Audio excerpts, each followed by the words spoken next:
So that's all. That's what we do. We work with people who earn $2 per day. And that's also a tourism video.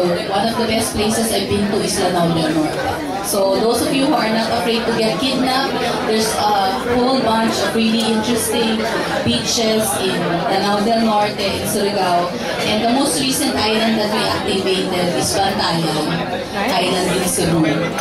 So the next time you go there, you can actually bring your credit cards and transact with Smart Money Center. So you don't have to leave Manila with a stash of cash, go to Bantayan, rent your surfboard, with cash that you brought all the way from Manila. You can actually transact using it. And you also pay the ransom with Smart Money? Hello. Alright. Let me say, very interesting movie we saw here. I think it's great stuff because you guys have to be aware of one thing. There was people who were living with the $2 to $3 a day is our future market. Not only ours as telcos, also yours. If you are in the business of providing services, those are your future clients. Because, I mean, if you look at the pyramid of the Philippines, right, we cannot just go after the top-notch Makati doors, right? That's not sustainable business. Yeah, we all have to find ideas and ways to enable those services for what's called, unfortunately, the bottom of the pyramid, right? The base. Well, the base is close to the bottom, right? Politically correct, right?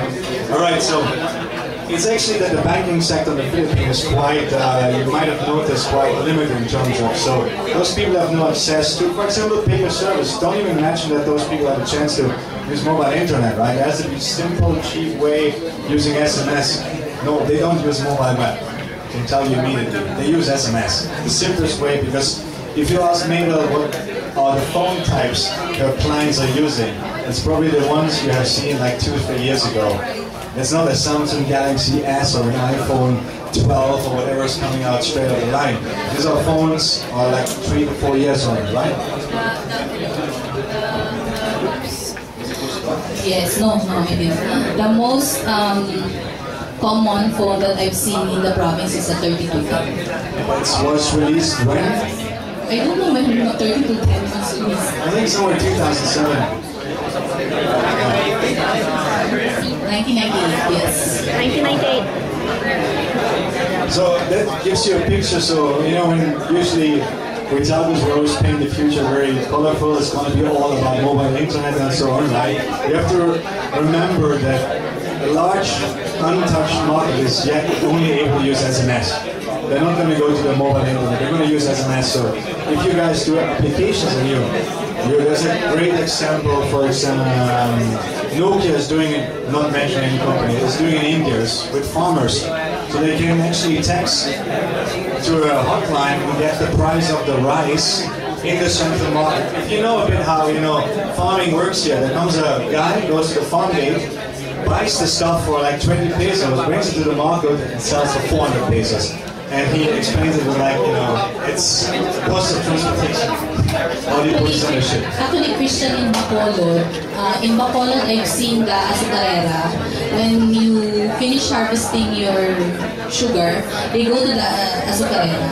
And in the azucarera, they publish on a daily basis the buying price of sugar. And the farmer has a choice when they want to unload their sugar stock. And the way that it's transacted is via text. So the azucarera has a messaging system wherein they send message to everyone who subscribes to the service telling them the price of sugar. And when the price is right for the farmer, that's when they go to the azucarera to unload. And it's a very simple SMS application. Alright, so don't think about mobile web, that's even more simple. So if you guys are in the way of application development, that's something you can look into. Now, do you have any questions? Otherwise, I have one. When is the, I mean, right now smart money is more positioned as the base of the pyramid, right? What is it holding back going to straight consumer proposition? When can I actually pay finally my gas bill with something like smart money or Gcash? You can pay your gas bill now with smart money. The consumer application is mature. It's just a matter of people getting to use it. So the consumer application is mature, the corporate application is also mature. It's just that mobile money is a very tactile and experiential service. And second, there are regulatory hurdles that are present in the Philippines, which you do not find in other countries, that you have to register first before you can actually take advantage of the service. And it is normally this registration that becomes very challenging because there is a registration hurdle. And in the Philippines, people are so used to just not registering. And in fact, in the Philippines, we sometimes say, people want to use things for free. So because you want to use things for free, you don't want to be hassled with the registration, etc. But unfortunately, because of the regulatory scenario, we cannot do away with the registration. What's a registration? Is it just like... There's two ways. You actually can just go, if you're a smart subscriber, you can actually just go Smart Money 343 and then you can download the SIM application on your phone. But you are limited to perform only airtime reloading and 1,000 pesos once you do that. If you want to do transfer, payments, etc., you have to go to a smart wireless center to personalize yourself.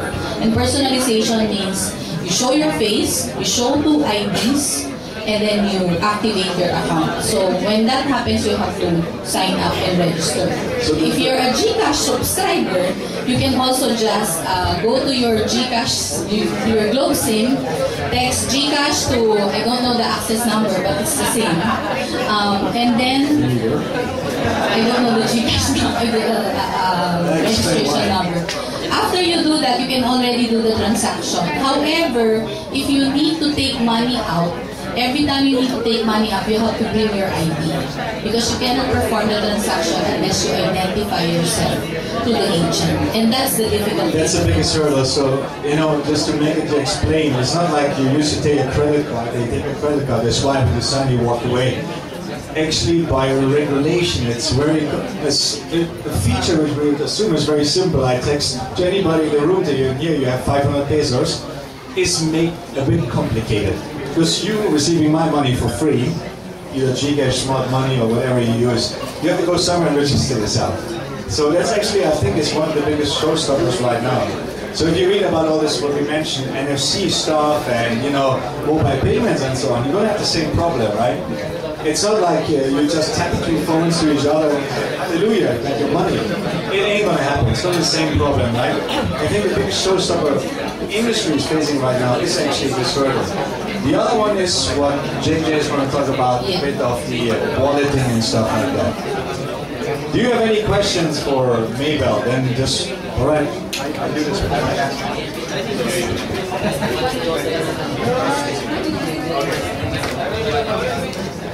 There you go. Hi, Maybelle, I'm Rafael from KPR. In the pipeline, any chance it might become like a cash card kind of thing through Smart Money? It is a cash card. But without the registration? Like how some of the banks might do it? Well, the thing is, you cannot do a cash card without registration. For example, like from the existing banks, for example, like people which does those cash cards without registration necessarily. Or even BPI? There is registration there. The only thing is you're not the one personally registering yourself. So with the BDO cash card or with any other bank cash card product, it is your employer that registers you. That means the know your customer requirement was performed already by your employer. So there's still someone who does the registration. It just so happens that you don't feel it because it's not you. So really the octopus kind of a way that Hong Kong does it is quite, there's a legal limitation, I suppose. With the octopus application, that's a closed loop settlement system. You can only use it with selected merchants, you can only use it with a transport provider. That one, we have that in the Philippines. We call it our airtime prepaid network.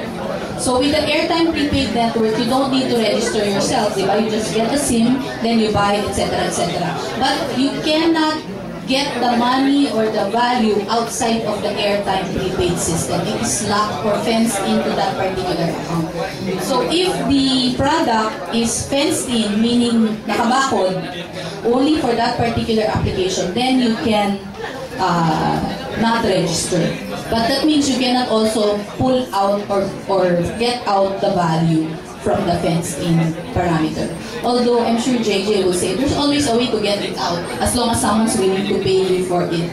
But that doesn't follow na 1 peso value is equivalent to 1 peso that you see. So strictly speaking, it can be done. It's just that it has to be fenced in. It would have been nice to have something like a smart touch to pay card, which is MasterCard. Correct. You had merchants who actually accept those touch to pay. That would have been very interesting. Yes. But you know how this works, because the merchants pay for you. They pay like 4 to 5% with every transaction. Yeah, so, and the merchant has to make sure that you are registered, right? Because if it doesn't, I mean, if you do a fraudulent thing, you run away with somebody's card, the merchant will be held liable. Actually, the reason why I'm asking this is because I'm actually looking at this for transfers. I'm from transport. We've always been looking for e-commerce, electronic payment. There is a very nice business case for NFC that's available globally. If you go Google NICE, NICE, and you Google what they did with NFC, it's actually quite a global example of closed-in settlement systems. Because they used it for payment of transport, but if you're a tourist and you have the application, you just have to tap your phone and then you don't need a tour guide anymore. It can actually tell you this building belongs to this person, etc., etc. And then if you're looking for bike lanes, etc. But that one's a very, very ideal scenario that we were able to see. My question is thank you. I mean, there's hope, right? So it's just a matter of, you have to be, as always, I would say in the Philippines, creative in, I mean, you're a good lawyer. JJ is one. You can hire him later. He will help you find a way to get the money out of the system. But it's actually a limitation, and it's always, just to mention, this mobile payments is always seen, usually credit cards companies say, oh, you can easily use NFC with pay-as-you-go, or HSBC is coming, something up. We try to invite PPI, they're also working on the system, but they were not yet ready to tell you about it. But it's the thing that the merchant pays it, right? It's not the consumer. It's not a system like who hasn't been in Hong Kong. Octopus is a system you can easily tap your card on the entrance, you walk through, you actually top it up before, it's like topping up your prepaid bill, right? And then you can just pay, and the system will actually just charge you when you exit.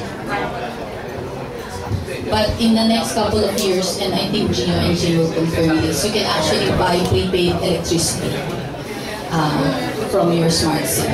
Except the ERC steps in. Because the monopole law looks also good to me. No, but she is right, actually. You know, the problem with this mobile payment thing right now is the consumer proposition. It's not the fault of any, you see it works, right? It works for people who are on far-flung islands, who have no other choice rather than paying 50% as a grey market person in the middle who just takes it, jumps on a bus or on a boat, brings it to Manila, cashes it in, right?